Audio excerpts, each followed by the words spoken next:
Hello दोस्तों, अस्सलाम वालेकुम। उम्मीद है कि आप सब खैरियत से होंगे। इंफॉर्मेटिव ट्यूब के साथ मैं हूं उबैदुर्रहमान और आप देख रहे हैं इंफॉर्मेटिव ट्यूब। दोस्तों, क्या आप जानते हैं कि सारू बातू और सऊची वे कौन थे और वो जंग से क्यों भागते थे? दोस्तों, इस वीडियो में इसके मुतालिक तफसील से बताऊंगा। आगे बढ़ने से पहले मेरी आपसे एक छोटी सी दरख्वास्त है कि मेरा चैनल इंफॉर्मेटिव ट्यूब सब्सक्राइब कर लें और साथ साथ बेल आइकन भी प्रेस कर लें ताकि मेरी आने वाली न्यू वीडियोस आपको बर वक्त मिल सकें। दोस्तों, सऊची वे अर्तुल गाजी और खलीमा सुल्तान के दूसरे बड़े बेटे थे। आप उस्मान गाजी के बड़े भाई थे। ड्रामा अर्तुल गाजी में दिखाया गया है कि गाजी अर्तुल और हलीमा सुल्तान के 3 बेटे थे, मगर तारीख के कुछ हवालों के मुताबिक 4 बेटों का जिक्र भी होता है और कहा जाता है कि उस्मान गाजी और गंदोज अल्प के अलावा इनके 2 और बेटे थे, सऊची बे और सारू बातू। तारीख में इन 2 नामों की वजह से इख्तिलाफ होता है।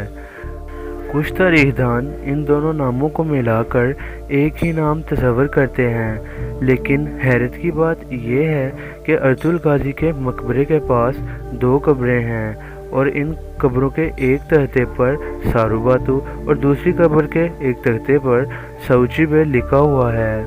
दोस्तों, एक शख्स की 2 कब्रें ये कैसे मुमकिन हो सकता है?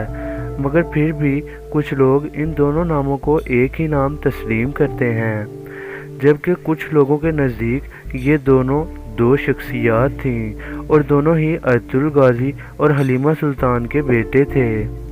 दोस्तों, सऊची बे की तारीख के बारे में कोई ख़ास मालूमात तारीख में मौजूद नहीं, मगर कहा जाता है कि इनकी तारीख़ पैदाइश का ज़माना 1199 से लेकर 1259 के दरमियान का ज़माना था।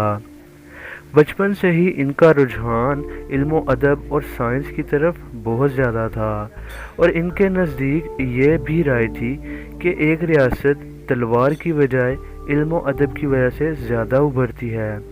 इसीलिए आप ड्रामे में भी देखेंगे कि इनका ज़्यादातर वक्त इल्म हासिल करने के लिए ही गुजरता है और इनके हाथ में तलवार बहुत कम होती है और इसकी बजाय इनके हाथ में किताब नज़र आती है।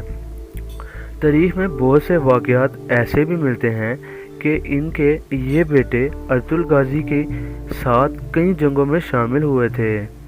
सऊची बे ने अपना ज़्यादातर वक्त सल्तनत उस्मानिया को क़याम में लाने के लिए इल्म अदब में गुजारा।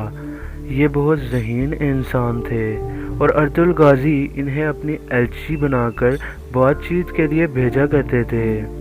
सऊची बे में लोगों को अपनी बात मनवाने और इस पर अमल करवाने की सलाहियत मौजूद थी। सऊची बे को जंग जुआरा लिबास पहनने में कोई दिलचस्पी नहीं थी और ये जंग में भी जाने की दिलचस्पी नहीं रखते थे। वो एक मुफक्किर थे। बेशक वो जंग में दिलचस्पी नहीं रखते थे, लेकिन शहादत फिर भी इनका मुकद्दर थी। दोस्तों, सऊची बे 1287 में 21 की जंग में शहीद हुए। दोस्तों, हर साल अगस्त के महीने में इनका शहादत का दिन मनाया जाता है। दोस्तों, उम्मीद है कि आपको ये वीडियो पसंद आएगी। अपनी राय का इजहार वीडियो को लाइक करके और कमेंट सेक्शन में ज़रूर दीजिए।